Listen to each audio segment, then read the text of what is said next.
నమస్తే. Welcome to big Telugu TV. ప్రస్తుతం మనతో పాటు ఉన్నారు అనలిస్ట్ రాహుల్ అయ్యర్ గారు. హలో అండి రాహుల్ గారు. హాయ్ అండి. తండేల్ తర్వాత నాగ చైతన్య గారి నెక్స్ట్ మూవీ ఏంటి? తండేల్ దాంట్లో మంచి రెస్పాన్సే వచ్చింది నాగ చైతన్య గారి యాక్టింగ్‌కి సంబంధించి. సాయి పల్లవి గారు కొన్ని మార్కులు కొట్టేసినా నాగ చైతన్య గారిని కూడా గుర్తించారు. సో నెక్స్ట్ మూవీ ఎట్లా ఉండబోతుంది? ఎలాంటి కథతో రాబోతున్నారు? అండ్ నాగ చైతన్య గారు ఒక వెబ్ సిరీస్ హారర్ చేయబోతున్నారంటూ కూడా ఒక వార్తలున్న నేపథ్యంలో ఏంటి నెక్స్ట్ మూవీ? నాగ చైతన్య గారు ఆల్రెడీ మన 'విక్రమ్ కుమార్' ద్వారా ఒక వెబ్ సిరీస్ చేశారు అమెజాన్‌లో. చాలా బాగా అయింది. దాని సీజన్ 2 తెరకెక్కిస్తున్నారు అని అన్నారు. అది ఎంతవరకు జరుగుతుందనేది ఇంతవరకు న్యూస్ అయితే లేదు. కానీ 'తండేల్' సినిమాతో నాగ చైతన్య అంటే ఏంటో ప్రూవ్ చేసుకున్నారు. ఆయన నటనలో ఇంటెన్సిటీ కనిపించింది. ఆయన నటనలో ఇంప్రూవ్‌మెంట్ కనిపించింది. నాగ చైతన్య కూడా మనుషుల్ని గుండెలకి హత్తుకునేలాగా ఏడిపిస్తారా అనేది ప్రూవ్ చేసుకున్నారు ఆయన యాక్టింగ్ తోటి. ఇర్రెస్పెక్ట్ ఆఫ్ డైరెక్షన్ అండి. చందు మొండేటి గారి డైరెక్షన్ నేను కాదనట్లేదు. కానీ ఒక ఆర్టిస్ట్‌ని మనం చూస్తాం కానీ చందు మొండేటిని చూడం స్క్రీన్ మీద. చందు మొండేటి మనసులో ఉండేది నాగ చైతన్య చూపించాలి మనకు. అంతే మరి. అది నాగ చైతన్య గారు చూపించేశారు. దట్టు ఆ ప్రేమ అనేది ఏదైతే ఉంటుందో ఆయనకి వర్కౌట్ అయ్యింది. పెళ్ళి కావడము, ఆ పెళ్ళి అయ్యాక ఆయనకు ఒక బూస్టప్ అవ్వడము, కుటుంబం అంతా సంతోషంలో ఉండడము, ఇవన్నీ మనం చూస్తున్నాం. వైజాగ్ అల్లుడని చెప్పుకోవడము. ఆ వైజాగ్ సంబంధించినది స్టోరీయే కాబట్టి అందరూ మా ఇంటల్లుడు అని చెప్పి గౌరవించి నెత్తిన పెట్టుకున్నారు. ఈ గౌరవాన్ని ఆయన కాపాడుకుంటాడా లేదా అనేది నెక్స్ట్ సినిమాల మీద ఆధారపడి ఉంటుంది. ఒక హిట్ వచ్చినంత మాత్రాన అదే సుస్థిరంగా ఉండిపోతుంది, వాళ్ళకి అవే వరుసగా హిట్లు వస్తాయనుకుని ఎంచుకునే కథ మీద ఉంటుంది. ముఖ్యంగా దీని సారాంశం అంతా బాగా తెలుసు అక్కినేని ఫ్యామిలీకి. ఎందుకంటే నాగార్జున గారి పరిస్థితి అదే. ప్రస్తుతానికి ఆ ఫ్యామిలీలోనే హిట్ పడట్లేదు. నాగార్జున గారు అంటే మన బిగ్ బాస్ లో ఏదో అడప తడప కనిపిస్తే ఆయన గ్లామర్ తో నెట్టుకొచ్చేస్తున్నారు. కానీ ఇద్దరు పిల్లలకి ఇది ఒక పరీక్ష. అంటే నాగార్జున గారు కూడా సినిమాలు హిట్ లేవు. ఇప్పుడు ఒకటి మన శేఖర్ కమల గారి సినిమా కుబేరా ఒక్కటే ఉంది ఆయనకి. అండ్ మన రజనీకాంత్ గారి సినిమాలో అంటే స్క్రీన్ మీద నుంచి మనం మాట్లాడుకుంటున్నాం. బట్ తెర మీద చూసినంత వరకు మనం దాని గురించి ఏం డిస్కస్ చేయలేం. వెనకాల తెర మీద వచ్చిన సినిమాలు, బాక్స్ ఆఫీస్ దగ్గర హిట్ అయిన సినిమాలు ఈ దాఖలాలు ఆయనకి లేవు ఈ మధ్య కాలంలో. కానీ ఆయన గ్లామర్తో నెట్టుకొచ్చేస్తున్నారు బిగ్ బాస్ షో ద్వారా. ఎందుకంటే నాగార్జున కనిపిస్తే చాలు చూస్తూ ఉంటారు జనాలు అలాగా. కానీ సినిమాల్లో కూడా చూడాలనుకుంటారు ఆయన ఫ్యాన్స్ ముఖ్యంగా. కానీ పిల్లల మీదే ఆశ పెట్టుకున్నారు. పిల్లలు ఎదగట్లేదని ఒక కొరత అయితే అనుకుంటుంది. ఎదగట్లేదంటే ప్రొఫెషనల్గా వాళ్ళు సక్సెస్ అవ్వట్లేదు అని. 1-2 సినిమాలు సక్సెస్ కాదు. నాగ చైతన్య సినిమా రిలీజ్ అవుతుందంటే వేచి చూసేంత సక్సెస్ కావాలి. అది తండేల్తో వచ్చింది. నెక్స్ట్ సినిమా నాగ చైతన్య ఏం చేయబోతున్నాడు అనేది. దాంతో ఆయన ఎంచుకున్నది కార్తిక్ దండు. ఎవరి కార్తిక్ దండు? సాయిధరమ్ తేజ్కి కంబ్యాక్. యాక్సిడెంట్ అయ్యాక సాయిధరమ్ తేజ్కి కంబ్యాక్ ఇచ్చిన ఫిలిం విరూపాక్ష డైరెక్టర్ కార్తిక్ దండు. దాంట్లో సంయుక్త మీనన్ని మనం అత్యద్భుతంగా తీసాం. She's a very lucky heroine అండి. అసలు సినిమాలు అమ్మాయికి ఒకటి ఫ్లాప్ లేదు.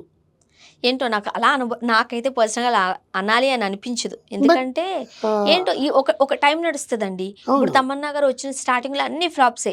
తర్వాత ఒక్క హిట్, ఒక్క ఫ్లాప్ లేకుండా చేసింది ఆమె సినిమా. మళ్ళీ ఇప్పుడు చూడండి సినిమాలు లేవు. సో ఒక ఫేస్ నడుస్తుంది హీరోయిన్స్ కి. కానీ సంయుక్త మీనన్ ఆల్మోస్ట్ ఇప్పుడు ఒక 6 సినిమాలు చేస్తా ఉంది. బట్ అవి ఇంకా రిలీజ్ కి పోస్ట్ ప్రొడక్షన్ లోనే ఉన్నాయి. ఇప్పుడుండే హీరోయిన్లలో సంయుక్త మీనన్ ఒకటి, మీనాక్షి చౌదరి ఒకటి, శ్రీలీల ఒకటి, ఇలాగే ఉన్నారు. రష్మిక మండాన్న ఫ్లాప్ లోనే ఉన్నాయి. ఇప్పుడు అదే చెప్తున్నాను కదా, శ్రీలీల వచ్చి అఖిల్తో కలిసి ఒక లెనిన్ చేస్తోంది. మీనాక్షి చౌదరి ఇప్పుడు నాగ చైతన్య 24th ఫిలిం చేస్తుంది. యాక్చువల్గా మీనాక్షి చౌదరి గారు నో పార్కింగ్ కదా ఆమె ఫస్ట్ మూవీ. ఆ సినిమాతో సుశాంత్తో వచ్చిన తర్వాత పెద్దగా కనిపించలేదు మనకి. మహేష్ బాబు గారితో మరదల క్యారెక్టర్ మన గుంటూరు కారంలో చేసింది. దాంతో ఆమె లేదు. Meenakshi Chaudhary hit franchise first second movie franchise లో ఉండింది ఆమె. సో దాని తర్వాత ఆమె మళ్ళీ ఇప్పుడు మరి వెంకటేష్ గారితో చేసిన తర్వాత సీనియర్ హీరోస్ కి ఆమె వెళతదేమో అనుకున్నారు. కానీ నాగ చైతన్య గారితో చేస్తున్నారు. డిపెండ్స్ అపాన్ ద స్టోరీ కదా, దాన్ని బట్టే చేస్తారు. సో అలాగా మీనాక్షి చౌదరి, కార్తిక్ దండు, నాగ చైతన్య కలిపి BVSSN ప్రసాద్ ఆయన గారి ప్రొడక్షన్లో చేస్తున్న సినిమా పేరు పెట్టారు. Title NC-24 the Vrushakarma. It's a mythological thriller. Yes, it's a mythological thriller. అసలు సైంటిఫిక్ థ్రిల్లర్గా మైథలాజికల్గా ఉండబోతోంది అంటున్నారు Vrushakarma. Thank god people are getting into mythology. అర్థమవుతుందా? Allu Arjun is coming into mythology. Vishwambhara is mythology. అవును. ఇప్పుడు అందరూ ఓకే. మళ్ళీ ఎందుకంటే అవి జనాల్ని ఆకట్టుకుంటాయి, ఇప్పుడు మైథలాజికల్ వైపు కూర్చోబెట్టేస్తాయి. అందరూ వెళ్తున్నారు. మీకు తెలుసో తెలీదు అండి, అనగనగా ఒక ధీరుడు ఇప్పుడు రిలీజ్ అయ్యి ఉంటే super cinema. Super duper hit అండి. అసలు మంచు లక్ష్మి గారి కెరియర్ లో ఐరేంద్రి పాత్ర ఒక రేంజ్ లో ఉంటది. మరి ఆమె అసలు ఆర్టిస్ట్ అని గుర్తించింది ఆ సినిమాతో. శృతి హాసన్ అవును. అండ్ సిద్ధార్థ్, డైరెక్టర్ రాఘవేంద్రరావు గారి అబ్బాయి ప్రకాష్ వీళ్ళ కోవిలముడి. కాంబినేషన్ లో లక్ష్మీ ప్రసన్న గారు ఒక విలనిజం అని అనేసరికి రకరకాల వార్తలు చూసాం. అసలు ఆ అప్పట్లో. మేకప్ అండి, ఆ మేకప్ ఐరేంద్రి పాత్ర ఎవరు అలా పేరు కూర్చొని పెట్టకుండా కుర్ర పిచ్చుక అని ఇట్లా అంటది. అసలు అబ్బా, నాకు మోహన్ బాబు గారు ఒక్కసారి అలా అలా అలా అలా వచ్చి అలా వెళ్ళేట్టుంటది అనమాట. అవును. అలాంటి సినిమాలు ఇప్పుడు రిలీజ్ అయితే జనాలకి ఇంట్రెస్టింగ్. అవును. అలాంటి సమ్మర్లోనే రిలీజ్ అవ్వాలి, హ్మ్. ఎందుకంటే పిల్లలందరూ అలా చూస్తారు. కార్టూన్ నెట్వర్క్ ఎన్ని చూసేవాళ్ళం కదా ఒకప్పుడు, అలా వెళ్ళి చూస్తారనమాట. అలాంటి పందాలోనే ఇప్పుడు విశ్వంభర, ఈ వృషకర్మ, ఇప్పుడు బింబిసారా హ్మ్. బింబిసారా కూడా అటువంటి కోవకు చెందింది. అవును. అవును. విరూపాక్ష అటువంటి కోవకు చెందింది. అంటే ఆ హర్రర్ థ్రిల్లర్లు ఇవి జనాలు చూడడం బాగా ఇష్టపడుతున్నారు. అలాంటి టైంలో ఇప్పుడు విశ్వంభర పోస్ట్పోన్ వెళ్ళింది, ఎందుకంటే అఖండ సంక్రాంతికి వెళ్ళేసరికి విశ్వంభర దసరా బరికి వచ్చింది. అవును. సో ఏం జరగబోతుంది ఇప్పుడు? వృషకర్మ విశ్వంభర పోటీ పడతాయా అని అనుకుంటే, వృషకర్మ నాగార్జున గారి బర్త్డేకి రిలీజ్ చేయాలని ట్రై చేస్తున్నారు, ఆగస్ట్ 29కి. తండ్రి కొడుకులు పోటీ పడతారు, కుబేరా కూడా అదే రోజుకి రిలీజ్కి చూస్తున్నారు. ఉంటేనేమో సినిమాలు ఇలా తండోపతండాలుగా ఉంటున్నాయి. ఇంకా చెప్పాలంటే లెనిన్ కూడా అప్పుడే రిలీజ్ చేయాలనుకుంటున్నారు, ఏది 3 సినిమాలు చూడాలో అర్థం కాని పరిస్థితి. అవును, లేకపోతే ఇప్పుడు చూడండి ఏం సినిమాలు ఉన్నాయి. ఏమీ లేవు. సో అలాంటిది నాగ చైతన్య గారి NC24 దీనికి మళ్ళీ మ్యూజిక్ డైరెక్టర్గా దేవిశ్రీ ప్రసాద్ అరంగేట్రం చేయడం. బికాస్ తండేల్ అసలు ఆ మ్యూజిక్ ఇప్పటికీ అదిరిపోతుంది. అండ్ దేవిశ్రీ ప్రసాద్ కుబేరాతో మన్ననే ఒక లిరికల్ సాంగ్ అత్యద్భుతంగా రిలీజ్ చేశారు. Lyrical song he's always good అండి. ఆయన పాటలు ఎప్పటికీ అలా అలా వినాలనిపిస్తుంది. ఆయన పాటలు అన్నీ కూడా ఆయన పందాలు ఆయన ఉంటారేమో ఎప్పుడు అనిపిస్తుంది నాకు. ఉంటుంది, ఎప్పుడు అంతే.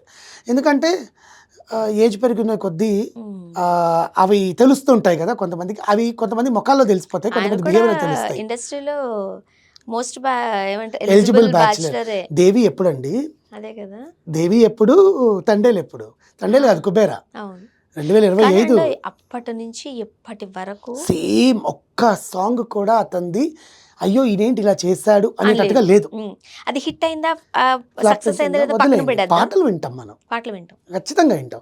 అలాంటిది NC24 అనేది మనకు రాబోతోంది.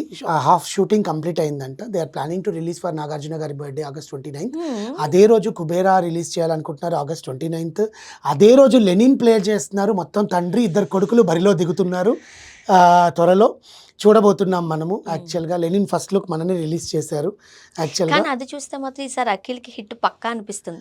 బికాజ్ ఎందుకంటే ఆ మాస్ క్యారెక్టర్లో, ఆ విలేజ్ గనక హిట్ పడితే ఆ అబ్బాయికి అసలు దూసుకుపోతాడేమో అంటారు. ఇంకా చెప్పాలి అనుకుంటే అదే బరిలో, ఆగస్టు బరిలో ఉండే మూవీస్లో రోషన్ది, మన వైజయంతి మూవీస్, రోషన్ది మూవీస్, దాంట్లో కూడా శ్రీలీల అనే హీరోయిన్ రోషన్ పక్కన మళ్ళీ పెళ్లి సందడి కాంబినేషన్ కాబడుతోంది, రిపీట్ అయిపోతుంది. ఇంకా చెప్పాలనుకుంటే సాయిధరం తేజ్ది సినిమా కంప్లీట్ అవుతోంది, అది కూడా ఆగస్టు బరిలోకే ఉంది. అది ఇవన్నీ అప్పుడప్పుడే ఉన్నాయి, ఏం చూడాలో అర్థం కాదు. ఒక వీక్ గ్యాప్ ఇచ్చుకుంటూ చేస్తారా, లేకపోతే జూన్ నుంచి మొదలెట్టి ఆగస్టు దాకా దండయాత్ర చేస్తారనేది చూడాలి. బట్ NC24 అనేది అనౌన్స్ చేయడం జరిగింది. నాగ చైతన్యకి మరో హిట్ రావాలని కోరుకోవాలి. Thank you.